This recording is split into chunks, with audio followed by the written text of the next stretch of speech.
En el verano de 2024, el teniente coronel Konstantin Frolov fue ampliamente celebrado por la TV estatal por su heroísmo en combate, además de recibir una compensación de $37,000 por las heridas recibidas. El verdugo, como lo conocían, fue símbolo de hidalguía y coraje en trinchera.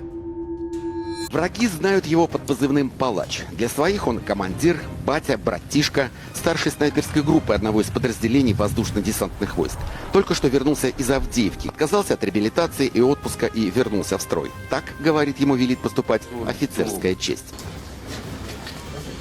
Смотря на вот такие тяжелые травмы, если амбиции сохранились, значит, все будет хорошо, все будет нормально. Я посмотрел, как идет реабилитация, ребят, у вас то же самое. Главное, чтобы все позволяло, вся эта конструкция позволяла жить полноценной жизнью, так как вы жили до этой травмы. Sin embargo, la verdadera historia es un poco más complicada.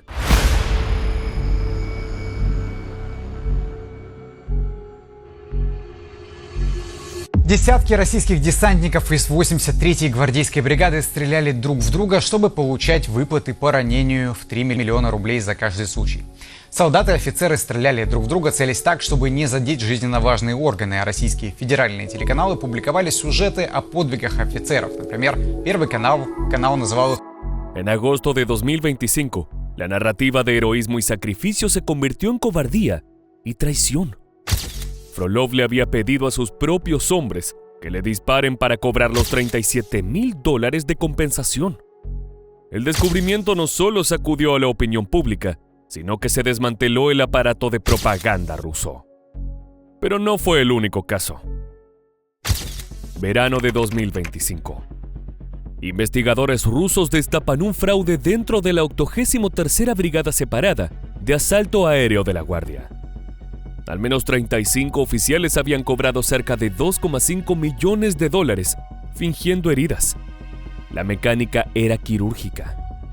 Aprovechar pausas en el combate y disparar a zonas no vitales para garantizar atención médica, licencia paga y la indemnización fija de 3 millones de rublos por lesión. Tras curarse, volvían al frente y repetían. La estafa no solo era rentable, estaba envuelta en una épica cuidadosamente fabricada. El teniente coronel Konstantin Frolov, apodado El Verdugo, se convirtió en el rostro del mito. Admitió que compañeros le dispararon a pedido, evitando órganos vitales, para cobrar varias veces. Mostraba parches por heridas que superaban su propio historial y acumulaba reputación de invencible. La televisión estatal lo retrató como un oficial noble que peleaba lesionado y hasta adoptaba a un niño rescatado. A su lado, el coronel de la Guardia Artem Gorodilov, señalado por crímenes en Bucha, aportaba la cobertura de mando. La propaganda servía de escudo, pero el dinero era el motor. El modelo de compensaciones lo hacía todo posible. Al inicio de la operación especial, cualquier herida habilitaba 3 millones de rublos, una cifra descomunal frente a salarios promedios de 58,000 a 72,000 rublos al mes. Para contratados, el sueldo base rondaba 150,000 rublos y en regiones ricas sumaba bonos de firma de hasta 1,9 millones y salarios anuales de 5,2 millones. En otras zonas, el mensual típico era 160,000. Con pérdidas acumuladas de 850,000 a 1 millón entre muertos y heridos graves en 3 años, muchos eligieron maximizar ingresos a corto plazo. Pero el cálculo individual chocó con un aparato estatal caótico. Desde 2022, ya había denuncias por demoras y rebajas arbitrarias en las pericias para evitar pagar. Sobre ese terreno floreció un sistema de 2 pisos. Contratados con sueldos, seguro y alojamiento, versus conscriptos forzados, oficialmente no desplegables, pero enviados igual. Los conscriptos recibían apenas dinero de bolsillo, unos 15,000 rublos, y a veces la amenaza de terminar en oleadas humanas. Incluso heridos o capturados podían ser presionados para renovar contratos. La estafa prosperó hasta que golpeó el límite del presupuesto. En noviembre de 2024, el Kremlin retrocede. Mantiene pagos millonarios solo para discapacidades y recorta lesiones menores a 100.000 a 1 millón de rublos, elevando luego la discapacidad a 4 millones por presión pública. Entre julio de 2023 y junio de 2024, el Estado desembolsó unos 3 billones de rublos en sueldos y compensaciones, cerca del 8% del gasto federal, mientras la partida militar trepaba a niveles cercanos al 40% del presupuesto de 2025. Con un 70% aproximado de bajas tratables y retorno al servicio, en guerras modernas, el nuevo esquema paga menos y más veces. La solución abrió otra puerta: más discrecionalidad y más corrupción. La clasificación de lesiones se recicló de los años 90. Fracturas y traumas menores en un conflicto incomparablemente más letal.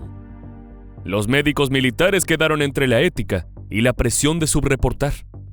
Soldados atrapados en trámites, compensaciones reducidas y márgenes para aceitar el sistema. Mientras tanto, la guerra seguía devorando reemplazos a un ritmo implacable.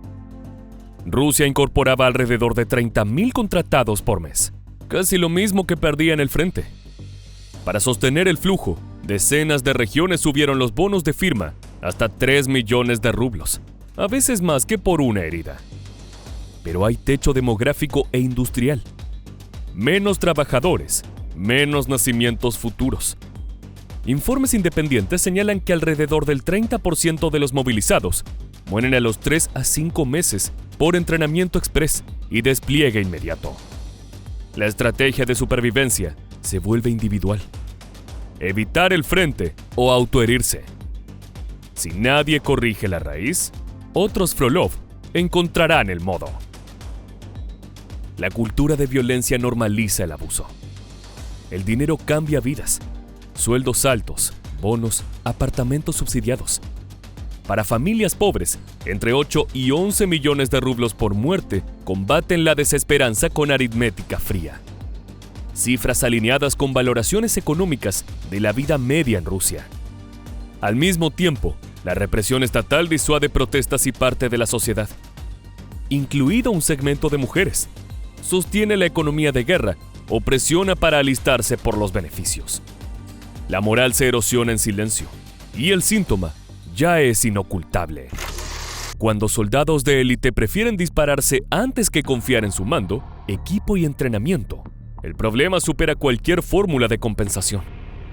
El caso Frolov lo expone. Pidió volver al frente antes que enfrentar juicio. Se lo negaron. La estafa reveló huecos sistémicos en controles y condecoraciones usadas como moneda. El ajuste del Kremlin no atacó la disfunción militar, contuvo costos. Moraleja amarga de una economía de guerra. Un ejército que se dispara al pie para seguir marchando. Si la contabilidad gobierna el combate, ¿cuánto falta para que el frente quiebre la ficción?